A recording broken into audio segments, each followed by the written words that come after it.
13वां पाठ अन्याय के खिलाफ। पृष्ठ संख्या 85 से 92 तक। अब प्रस्तुत है पाठ अन्याय के खिलाफ। बात 1922 की है। उन दिनों अंग्रेजों का शासन था। भारत देश अंग्रेजों का गुलाम था। अपने लोगों को तरह तरह के अत्याचार सहने पड़ते थे। अंग्रेज शासन ने अपने स्वार्थ पूरे करने के लिए भारत के लोगों को बहुत डरा धमका कर रखा था, पर उनकी धमकियों के खिलाफ लड़ने की हिम्मत रखने वाले भी लोग थे।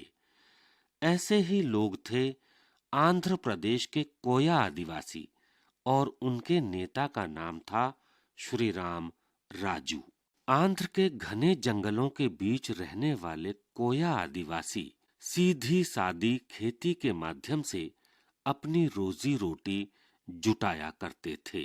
पर जब से अंग्रेजों ने उनके बीच आकर अपना हक जमाया, उनका जीवन मुश्किल हो गया। अंग्रेजों की योजना थी कि घने जंगलों और पहाड़ों को चीरती हुई एक सड़क बिछाई जाए, पर सड़क के निर्माण कार्य के लिए मजदूर कहां से आएंगे? यह सवाल जब तहसीलदार महोदय के सामने आया तो उनकी निगाह कोया आदिवासियों पर पड़ी। तहसीलदार का नाम था बेस्टियन। बेस्टियन को शासन द्वारा सड़क बनवाने का काम सौंपा गया था। बेस्टियन स्वभाव से बहुत अक्खड़ और क्रूर था। वह आदिवासियों के गांवों में गया और बड़े घमंड के साथ खूब चिल्ला चिल्ला कर बोला, 2 दिन में जंगल में सड़क बनाने का काम शुरू होगा। तुम सब लोगों को इस काम पर पहुंचना है। अगर नहीं पहुंचे तो ठीक नहीं होगा। अंग्रेज सरकार का हुक्म है, यह जान लो। आदिवासी लोग चुप हो गए। वे उन घने जंगलों के बीच अकेले पड़े थे। वे कुछ पूछें तो किससे, कुछ करें तो क्या? किसी ने हिम्मत करके तहसीलदार से पूछना चाहा कि काम करेंगे तो बदले में क्या मिलेगा, तो बेस्टियन का चेहरा तमतमा गया। क्या मिलेगा? हुक्म बजाना नौकर का काम है। आगे से यह सवाल मत पूछना। आदिवासी सहम गए, काम पर जाने लगे, पर उनका मन नहीं मानता था। वे अपमान से अंदर ही अंदर घुट रहे थे और गुस्से से सुलग रहे थे। उन्हीं दिनों एक साधु जंगलों में आकर रहने लगा था। उस साधु का नाम था अल्लूरी श्री राम राजू। श्री राम राजू ने हाई स्कूल तक पढ़ाई की थी। उसके बाद अगली पढ़ाई छोड़कर वह 18 वर्ष की उम्र में ही साधु बन गया। जब वह उन जंगलों में रहने आया तो आदिवासी लोगों से अच्छी तरह हिल मिल गया। लोग उसे अपने दुख दर्द की कहानी सुनाते और पूछते कि कैसे अपने कष्टों से छुटकारा पाएं। श्री राम राजू ने आदिवासियों से कहा, अत्याचार के सामने दबना नहीं चाहिए। तुम लोगों को काम पर जाने से मना करना चाहिए। उसकी बात सुनकर आदिवासियों में हिम्मत आई। श्री राम राजू ने उन्हें यह भी बताया कि देश में और लोग भी अंग्रेजों के अत्याचार के खिलाफ लड़ रहे हैं। उनमें एक मशहूर नेता हैं जिनका नाम गांधी जी है। गांधी जी का कहना है कि भारत के लोगों को अंग्रेजी सरकार का सहयोग नहीं करना चाहिए। अगर कोई अंग्रेज अन्याय करेगा तो हम अन्याय सहने से इनकार करेंगे। यह सब सुनकर कोया आदिवासियों का दिल मजबूत हुआ। फिर क्या था, विद्रोह की ऐसी आग भड़की कि अंग्रेजों के होश उड़ गए। भोले भाले आदिवासियों के मन में भरा सारा अपमान दुख और क्रोध फूट के निकल पड़ा। भद्राचलम से पर्वतीपुरम तक पूरे इलाके के आदिवासी लोग अन्याय के खिलाफ लड़ने के लिए कूद पड़े। अंग्रेज सरकार के ऐसे छक्के छूटे कि आसपास के राज्यों से सेना बुलानी पड़ी, पर अंग्रेजों की इतनी भारी सेना भी 2 साल तक विद्रोह को दबा न पाई। जब संकरी पगडंडियों से सेना की टुकड़ी गुजर रही होती तो जंगलों में छिपे आदिवासी भारतीय सिपाहियों को गुजर जाने देते और जैसे ही अंग्रेज सार्जेंट या कमांडर नजर आते तो उन पर अचूक निशाना लगाते। आदिवासियों के विद्रोह से अंग्रेज सरकार इतना डरने लगी थी कि राजू के दल को आते देखकर थानों से पुलिस भाग जाती थी। श्री राम राजू ने आदिवासियों से कह रखा था कि अंग्रेजों से लड़ो, पर एक भी भारतीय सैनिक का बाल बांका न होने पाए। अंग्रेजों की सेना में बहुत से भारतीय सिपाही भी थे। राजू के आदेश का सख्ती से पालन हुआ। जब वह पहाड़ों से कूच करता था, मानो उन्हें किसी का भय न हो। आदिवासी लोग पुलिस चौकियों या सेना पर हमला कर देते थे और उनके अस्त्र शस्त्र लूटकर भाग जाते थे। राजू ने एक कोने से दूसरे कोने तक गुप्त संदेश पहुंचाने के लिए गुप्तचरों का जाल फैला रखा था। अंग्रेजी सेना के आने जाने के संदेश ऐसे पहुंचाए जाते कि किसी को कानो कान खबर न हो। यह सब देखकर अंग्रेजों ने भी अपने दांतों तले उंगली दबा ली।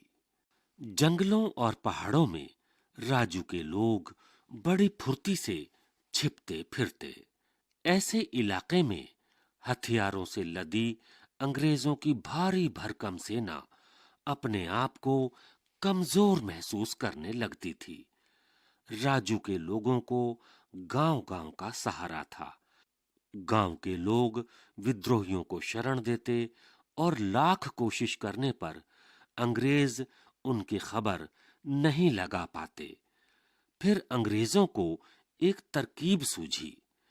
उन्होंने सोचा कि आदिवासियों को लड़ाई में तो हरा नहीं पाएंगे, अब इन्हें भूखे रखकर मारना पड़ेगा। अंदर जंगल के गांवों में राशन लाने वाले सारे रास्ते बंद कर दिए गए।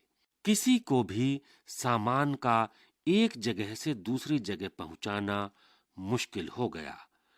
लोगों की बंदूकों के कारतूस खत्म हो गए। इसके कारण अंग्रेजों के सिपाही गांवों में घुसकर लोगों को मारने पीटने लगे। यहाँ तक कि उगी हुई फसल को भी जलाया जाने लगा। आदिवासियों की हिम्मत जवाब देने लगी। आखिर कब तक यह तकलीफ बर्दाश्त की जा सकती थी। राजू के कुछ साथी पुलिस की पकड़ में आ गए थे। एक बार राजू भी पुलिस की गिरफ्त में आकर बुरी तरह जख्मी हो गया था। लोग परेशान होकर राजू के पास पहुंचते। राजू भी परेशान था। उससे उनका दुख देखा नहीं गया।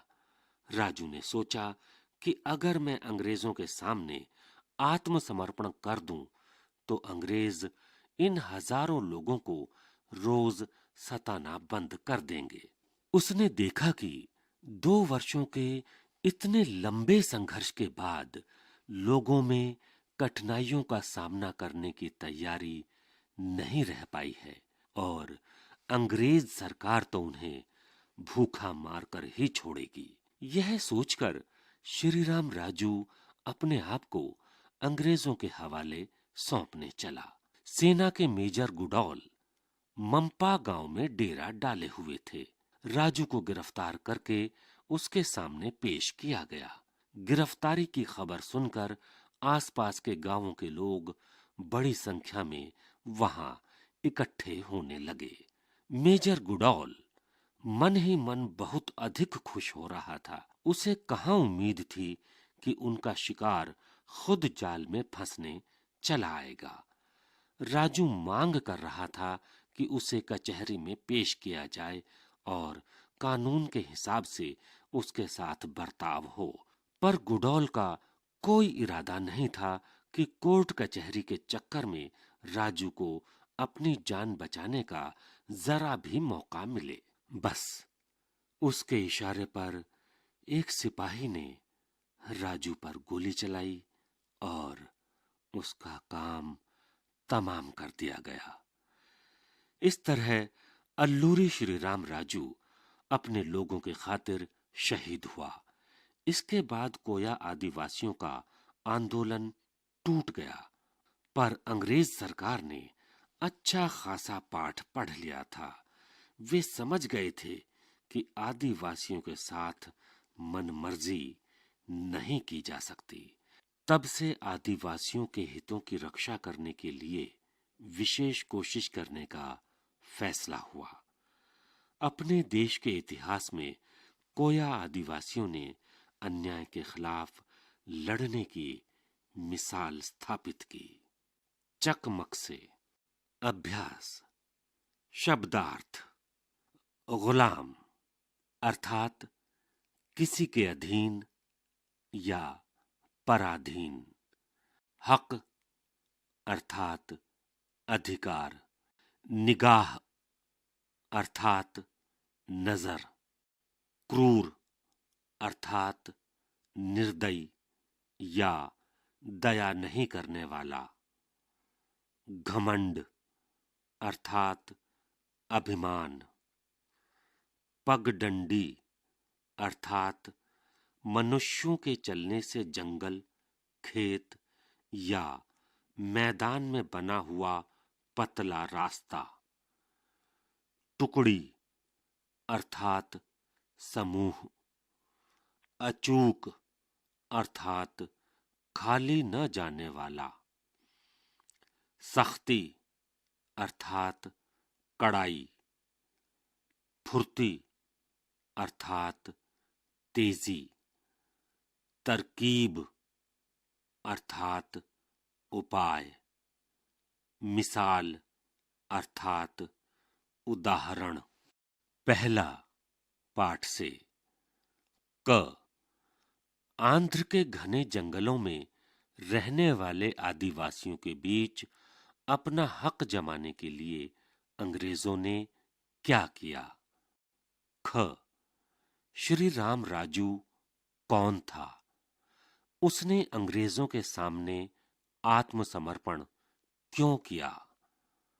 ग अंग्रेजों से लड़ने के लिए कोया आदिवासी क्या क्या करते थे? घ कोया आदिवासियों के विद्रोह को स्वतंत्रता संग्राम क्यों कहना चाहिए? दूसरा, गांधी जी की बात। भारत के लोगों को अंग्रेज सरकार का सहयोग नहीं करना चाहिए और उनका काम बंद कर देना चाहिए। अगर कोई अंग्रेज अन्याय करेगा तो हम अन्याय सहने से इनकार करेंगे। ऊपर श्री राम राजू द्वारा आदिवासियों से गांधी जी की कही हुई बात का उल्लेख हुआ है। गांधी जी ने स्वतंत्रता संग्राम के लिए बहुत सारी बातें कही थीं। यह सब तुम्हें गांधी जी पर लिखी गई किताबों, फिल्मों और अन्य जगहों पर मिल सकता है। तुम उनकी कही हुई बातों में जो बहुत महत्वपूर्ण समझो उसको अपने साथियों को बताओ। तीसरा, देशभक्तों के नाम। तुमने इस पाठ में भारत की आजादी के लिए संघर्ष करने वाले दो व्यक्तियों के नाम को जाना। एक गांधी जी और दूसरा श्री राम राजू। पता करो कि भारत की आजादी के लिए संघर्ष करने वालों में तुम्हारे प्रदेश से कौन-कौन व्यक्ति थे।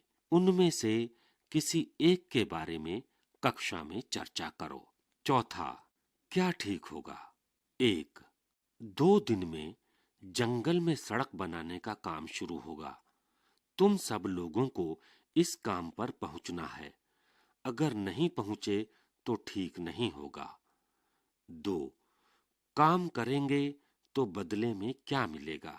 इन कथनों में पहला कथन तहसीलदार बेस्टियन का है, जो आदिवासियों के गांवों में जाकर चिल्ला चिल्ला कर बोला था, और दूसरा कथन आदिवासियों में से किसी का है, जो तहसीलदार से पूछना चाहा था। अब तुम सोच कर बताओ कि क तुम्हारे विचार से बेस्टियन का कथन ठीक होगा? ख आदिवासियों में से किसी के द्वारा कहा गया वह कथन कैसा है? तुम्हारे विचार से क्या ठीक होगा?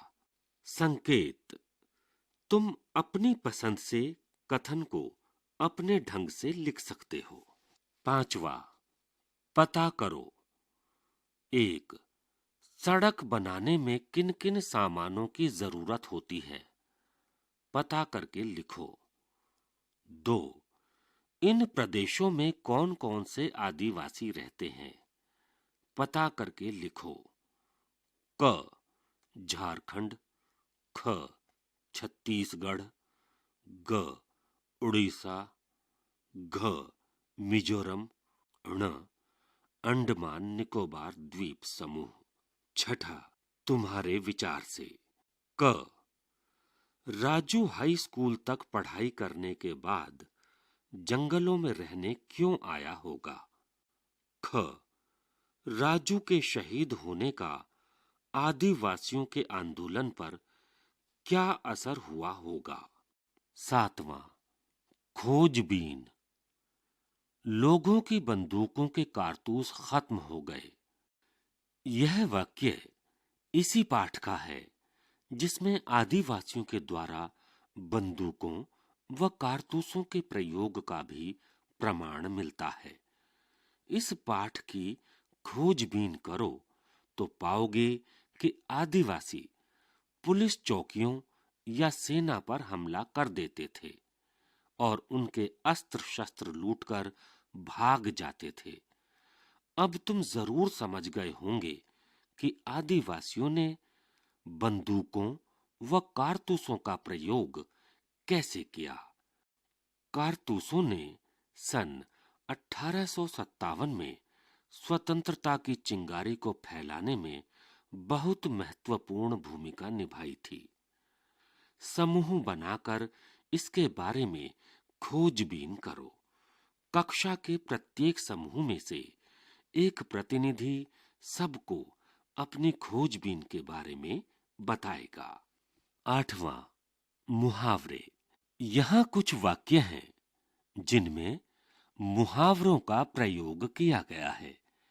इन्हीं मुहावरों का प्रयोग करते हुए तुम कुछ नए वाक्य बनाओ। क एक सिपाही ने उसका काम तमाम कर दिया। मुहावरा है काम तमाम कर देना। ख आदिवासियों की हिम्मत जवाब देने लगी। मुहावरा है हिम्मत का जवाब देना। ग अंग्रेजों ने अपने दांतों तले उंगली दबा ली। मुहावरा है दांतों तले उंगली दबाना। घ किसी को कानो कान खबर न हो। मुहावरा है कानो कान खबर न होना। ण अंग्रेज सरकार के छक्के छूट गए।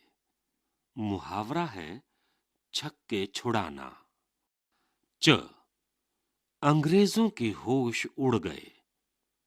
मुहावरा है होश उड़ना। छ भारतीय सैनिकों का बाल बांका न होने पाए। मुहावरा है बाल बांका न होना। 9वां, मन और मन। क आदिवासियों के साथ मनमर्जी नहीं की जा सकती। उसके पास कई मन गेहूं था। पहले वाक्य में मन का मतलब है दिल या हृदय। दूसरे वाक्य में मन नाप तौल का एक शब्द है। इस तरह मन के दो अर्थ हैं। ऐसे शब्दों को अनेकार्थक शब्द कहते हैं। यहां कुछ शब्द दिए गए हैं, उन्हें पढ़ो और वाक्य बनाओ। सोना। सोना के दो अर्थ हैं, सो जाना यानी नींद आ जाना। दूसरा अर्थ है स्वर्ण यानी एक धातु। उत्तर। पहला अर्थ है एक दिशा। दूसरा अर्थ है जवाब, हार। पहला अर्थ है पराजय, हार जाना। दूसरा अर्थ है माला। 10वां वचन बदलो। क जैसे सिपाही ने राजू पर गोली चलाई। वचन बदलने पर सिपाहियों ने राजू पर गोली चलाई। अब आगे के वचन इसी प्रकार बदलो। ख उगी हुई फसल को जलाया जाने लगा। ग आदिवासी की हिम्मत जवाब दे गई। घ आगे से यह सवाल मत पूछना। 11वां समझकर रूप बदलो। भाववाचक संज्ञा से विशेषण बनाओ। जैसे घमंड, घमंडी। आगे के आप स्वयं बनाएं। हिम्मत, साहस, स्वार्थ, अत्याचार, विद्रोह।